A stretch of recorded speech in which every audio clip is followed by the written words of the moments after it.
Hey, welcome back everyone. If you are trying to decide between the Fuji XT4 and the Fuji X Pro 3, then stay tuned because I own both, luckily enough, and I'm going to take you through the differences, what's the same, which one's better for what type of shooting. Yeah, I'm going to have a cup of coffee. Bloody hell, nearly knocked my GFX50R off then. This table is crap. So I'll start out by saying straight away, if you are looking for a hybrid camera that's going to do video and stills, then go with the XT4. You probably already know that. But if you are a still shooter and you're a little bit torn between the two, then I'm going to go over the differences. I'm also going to go over sort of the similarities. They both use the latest X-Trans 4 sensor, 26 megapixel sensor, APS-C size from Fuji. They both use the X processor 4. They're both pretty much as quick as each other in use. The AF for eye detect is slightly better on the XT4. It just holds the subject a little bit better when the face is turned away. But pretty similar. If you can't get the shot with the X Pro 3, you probably won't get it with the XT4. So not huge differences internally. The image quality is identical. The AF is pretty much identical. The shooting speeds, burst speeds, things like that are pretty similar. The mechanical shutter on the XT4 goes to 15 frames per second, whereas I believe it's 11 on the X Pro 3. But once you turn them to electronic shutter, they both get up to 30 frames per second with a slight crop. So not a lot in it there. But in terms of handling, they are totally different. The XT4 is your sort of standard style mirrorless DSLR-esque camera. It's pretty much built to be an all-round performer. You've got the EVF in the middle. It's got a 0.75 magnification. It's a really nice EVF. The one on the X Pro 3 is a 0.66 magnification. Pretty similar EVF, the magnification slightly different. The eye point is slightly different as well. The EVF on the XT4 also has this nice large eyepiece on the back, whereas the X Pro 3 is a very small little sort of plastic eyepiece. Not quite as comfortable. The XT4 is better if you're in bright sunlight. It just keeps out a little bit more light from the viewfinder. But overall, again, both viewfinders are very, very similar. The electronic viewfinder. The trick up the X Pro 3 sleeve, of course, is the hybrid viewfinder, where you just flick this switch at the front and it turns from an EVF to an OVF. The OVF is useful for street photography when perhaps you've framed up your scene, you've got some nice light coming in and you're just waiting for the subject to come into the perfect place in the frame. Because it's an OVF, there's no lag, so it's a little bit better for situations like that. I tend to use the EVF most of the time, but the OVF is handy for that. It's also handy if you're going to shoot portraits with studio flash. Obviously you can see the subject rather than it being black because you've got your exposure so low for the natural ambient light. And then in terms of handling, the XT4 is a little bit heavier, a little bit denser. It doesn't feel heavy, but the X Pro 3 is lighter. It has a much smaller grip on here, and obviously it's not carrying the IBIS mech and the larger battery. The XT4 does feel more comfortable with larger lenses, having the larger grip, and also you can add a battery grip to the XT4, which you can't on the X Pro 3. So if you're going to shoot a lot of portraits in portrait orientation with the battery grip on, obviously you get the additional power of the battery and the extra 2 batteries in the grip, plus obviously the dual controls, the sort of the duplicated controls on the battery grip itself does make it more comfortable. On top of the cameras, they both have a shutter speed dial and an exposure compensation dial, but the XT4 separates its ISO dial, which actually is a little bit sort of simpler to use. The mechanism on the X Pro 3 is actually built into the shutter speed dial, and you have to lift it up and then turn it to get your ISO setting.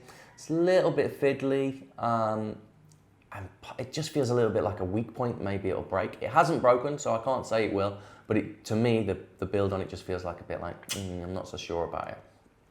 The exposure compensation dial on the X Pro 3 moves easier, it's larger, and also it is flush to the edge of the body. So actually when you've got the camera to your eye, it's a little bit easier to use.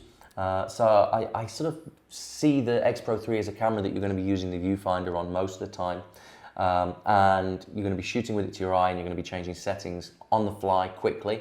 So that is much better. The ISO dial I would definitely say the XT4 is better. But the exposure compensation dial is better on the X Pro 3. It's larger, you just have to be careful. Sometimes you can knock it when you pull it out of your bag. It can get knocked, so just check it before you start shooting, well at least I always do.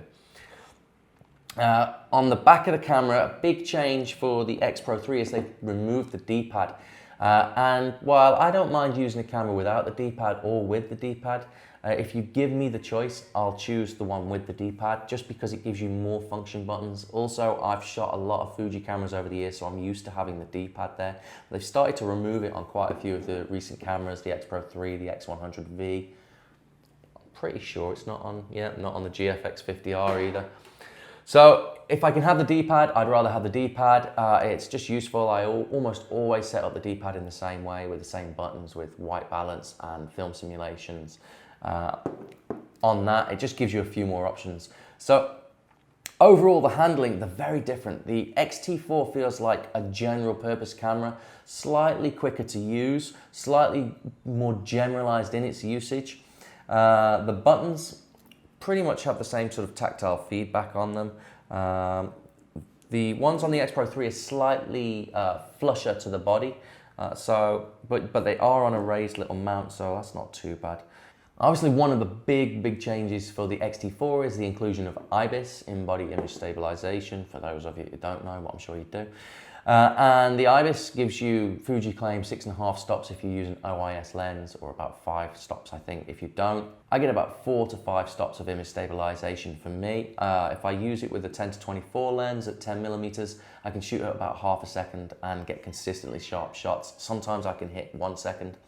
So if you're shooting sort of street scenes at night and perhaps you want to blur the motion, but you want to keep the rest of the frame obviously sharp, then the IBIS does come in handy for that. Also, if you're just doing sort of travel photography and candidly taking landscapes, you know, not really going out to plan them, but you see an opportunity and you want the landscape, the IBIS does allow you to keep the ISO a little bit lower on the XT4.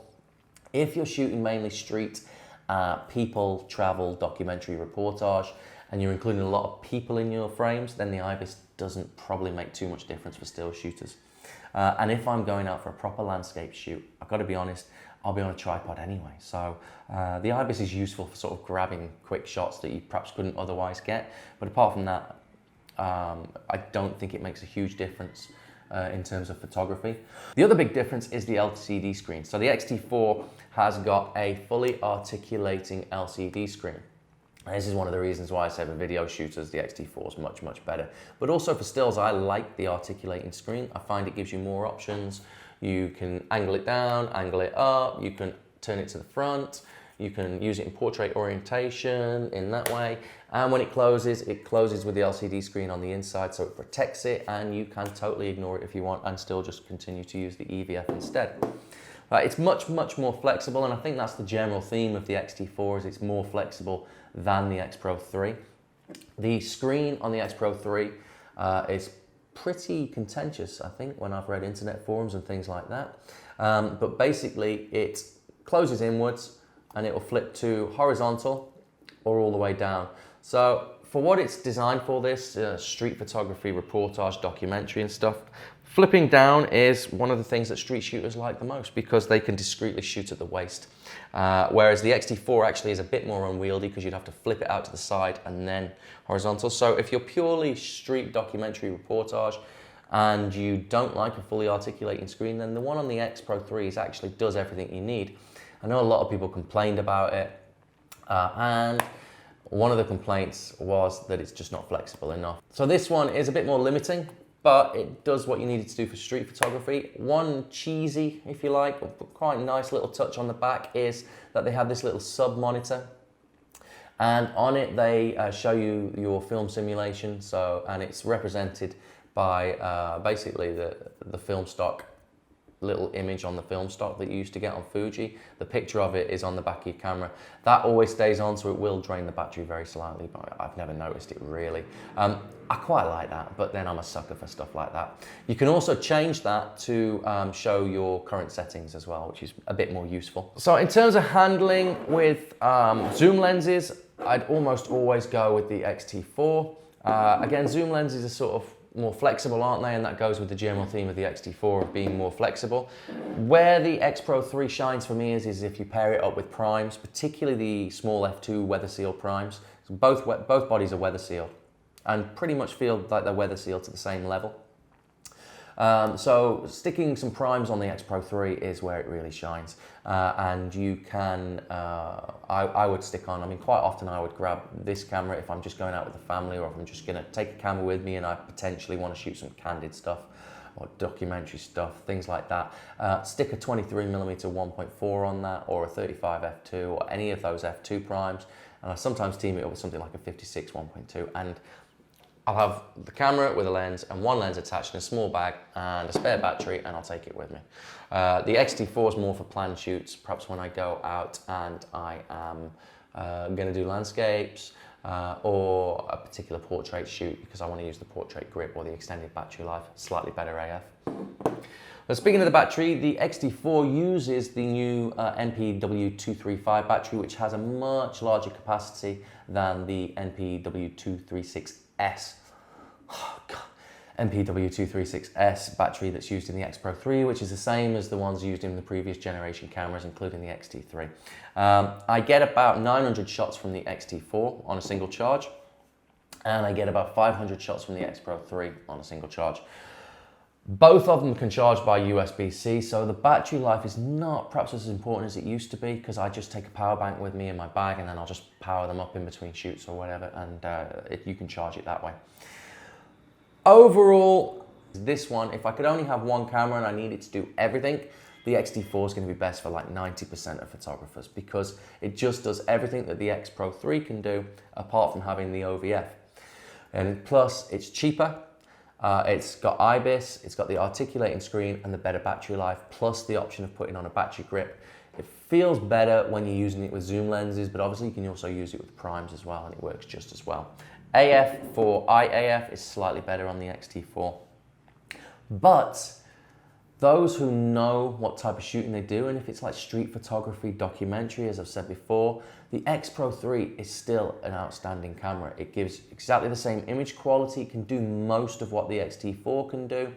I think you're paying a premium for the hybrid viewfinder, because that is quite expensive to manufacture, and that's what you're paying for. The finish on it is beautiful. It's a little bit more subtle for sort of street photography. There's no Fujifilm branding on the top here in an obvious way when you're pointing at people, whereas the XT4 has got it there. You also get a different reaction from people when you're shooting with this camera. People think it's an old vintage retro camera or something, maybe an old film camera. They probably find it a little bit less threatening if you stick a prime on this than if you shove like an f2.8 lens on this and shove it in someone's face. So there's that to bear in mind as well. Also, this has got to be one of the most beautifully made cameras I've ever had.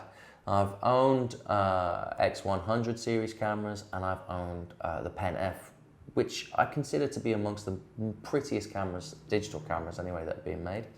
And this is right up there with it, and it does give you a feeling of pleasure when you shoot with it. And that is something that's intangible. You'd have to pick it up yourself and see how you feel. Another point when shooting is that even though I'm left eye dominant, I can use my right eye for shooting, and part of your face is still exposed, which means that you're able to keep your eye on things that are going to enter the scene in the periphery.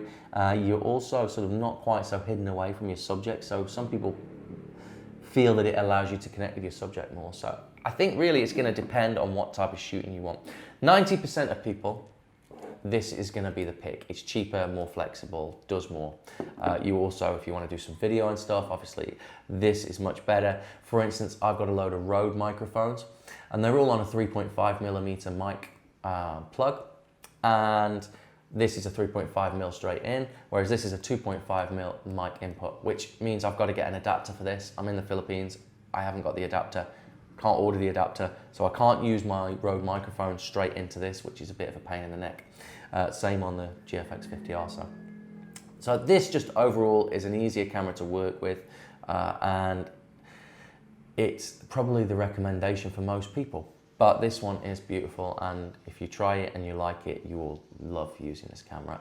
And it's the one that I pick up if I just want to take out a camera with me, just to have something with me, and I want to just do some photography just for the fun of it, you know? Anyway, I've rambled on enough there, haven't I? I might have to edit that one down. Anyway, so I hope you found the video useful. I've also written up the differences on my website, www.thecotswoldphotographer.com. So you can go over to there if you want. I'll leave a link in the description down below, so you can click over there and perhaps it goes into a little bit more detail than this quick video summary. There's also more reviews on there, so anyway, go and check that out. If you did find the video useful, then I'd really appreciate it if you like, subscribe, hit the notifications bell, all those things, because it will encourage me to create more content. More videos to come. We'll do a review of the X Pro 3 and various other bits of Fuji kit. I've got an X100V coming today, hopefully. It's been saying it's coming today for the last week, but let's pray. And then we'll have a little look at this at some point, which is the GFX 50R, and I have a GFX 100S coming, I think at the end of this month, so about 3 weeks away. So anyway, thanks for watching, and I'll see you next time.